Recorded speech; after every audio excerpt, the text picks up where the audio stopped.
ሰላም ቤተሰብ፣ እስቲ ዛሬ ቆንጆ ራይስ በአትክልት እንሰራለን። ግብአቶቹን ላስተዋውቋችሁ።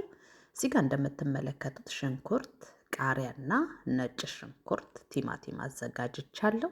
ከዛ በመቀጠል ደግሞ እዚህ ጋር ስዊት ቺሊ የሚያቃጥል ግን ጣፋጭ የሆነ የቻይና ራይስ በአትክልት ነው የምሰራላችሁ። እሱን አዘጋጅቻለሁ።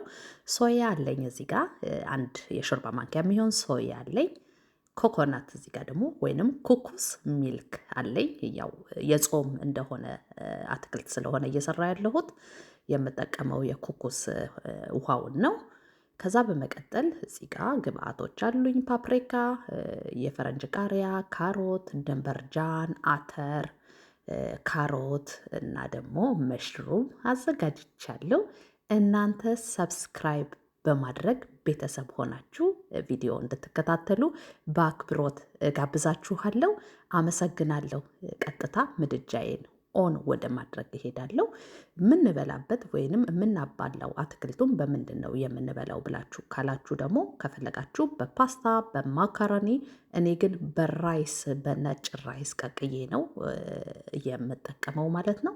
በጾም ወቅት በጣም ጣፋጭና ቀላል፣ አንዳንድ ጊዜ ከእንጀራ መላቀቅ የምትፈልጉ ከሆነ ጤናማ የሆነ አትክልቱ በደንብ ሳይበስል በቀላሉ በቤታችን ሰዓት የማይፈጅ ባለን ግብአት ብቻ ኢትዮጵያ አትክልት ብዙ አይነት አትክልቶች አሉ በአሁን ሰዓት። እሱን በመደባለቅ ቆንጆ ቀለል ያለ የጾም የአትክልት ራይስ በሶስ ነው የምንሰራው። ምድጃዬን ኦን ካረኩ በኋላ መጥበሻውን አጋልኩኝና ነጭ ሽንኩርትና ሽንኩርቱን እንደምታዩት በረዣዥሙ ነው የቆረጥኩትኝ። እሱን በደንብ አርግተን እንጠብሳለን። እላዩ ላይ የምትፈልጉትን አይነት ቅመም መጠቀም ትችላላችሁ ቤተሰብ። ለዚህ ቻናል አዲስ የሆናችሁ ሰዎች ደግሞ ካላችሁ ላይክ፣ ሼር፣ ሰብስክራይብ በማድረግ ቤተሰብነቱ እንዲሆኑ አጋርነቱ እንዲገልጹ በአክብሮት ጋብዛችኋለሁ። አመሰግናለሁ። አሁን በደንብ አርግተን አትክልቱን ሽንኩርታችንን እንጠብሳለን ማለት ነው። መጀመሪያ በዘይት ሳንጨምር ነው የምንጠብሰው። ከዛ ዘይት እንጨምርበታለን የተወሰነ ያህል። ከዛ ማማሰል ነው። ያው አትክልት ሁል ጊዜም ብዙ ባይጠበስ ጥሩ ነው። እኔ ብዙ ሲጠበስ ብዙ ሲበስል አልወድም። ነጭ ሽንኩርቱን ላዩ ላይ እንጨምርበታለን። ግብአታችንን ኦልሬዲ ቆራርጬ ከታተፌ ስላዘጋጀኋቸው መደባለቅ በጣም ቀላል ነው የሚሆነው ማለት ነው። ከዛ የሚወስደው ሰዓት በጣም በአጭር ሰዓት ውስጥ የሚበስል የአትክልት አሰራር ነው እያሳየኋችሁ ያለሁት። አሁን ቅድም ያዘጋጀሁትን ሁሉንም አትክልቶች መጥበሻዬ ላይ እንደዚህ እንደምታዩት እጨምራቸዋለሁ። ሁሉም አትክልቶች ጤናማ የሆኑ አትክልቶች ናቸው። ከሽንኩርቱ ጋር አብሬ ነጭ ሽንኩርቱ ጋር አብሬ በደንብ ጠብሰዋለሁ። ያው ጣዕሙ የሽንኩርቱና የነጭ ሽንኩርቱ ጣዕም የቅመሙ ጣዕም አብሮ ቆንጆ ሆኖ እንዲበስል እንትን ይለዋል፣ ጣዕም እንዲያመጣ ስለሚያደርገው ማለት ነው። በዚህ በጾም ወቅት አንዳንድ ጊዜ እንጀራ ላይኖረንም ይችላል።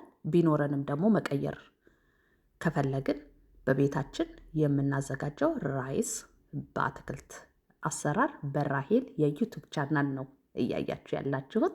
እንደምትወዱት እርግጠኛ ነኝ። በደንብ አትክልቱን ከሽንኩርቱና ከነጭ ሽንኩርቱ ጋር እናደባልቀዋለን።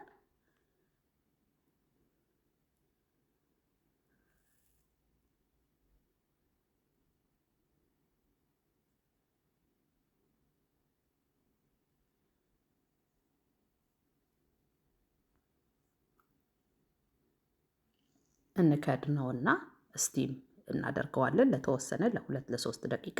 ከዛ መልሰን እንከፍተዋለን። ጥሩ ነው። ከዛ እላዩ ላይ የቺሊ ፓውደር ወይንም ቃሪያ የተፈጨ ማለት ነው፣ በርበሬ ሳይሆን የፈረንጅ ነው ቅመሙ። እሱን እላዩ ላይ የ2 የሾርባ ማንኪያ የሚሆን እጨምርበታለሁ። እንደ ቅመምነት ስላለው በጣም ያጣፍጠዋል። በዚህ ላይ ደግሞ ቃጠል ያደርገዋል ማለት ነው። ከዛ እናማስለዋለን።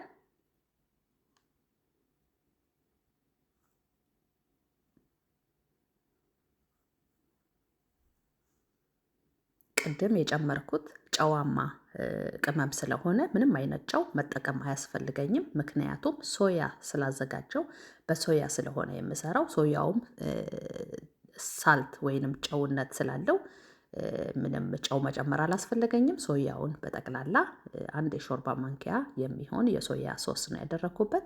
አንደኛ ከረር ይሰጠዋል፣ ሁለተኛ ደግሞ ጣዕም በደንብ አርግቶ እንዲኖረው ያደርገዋል።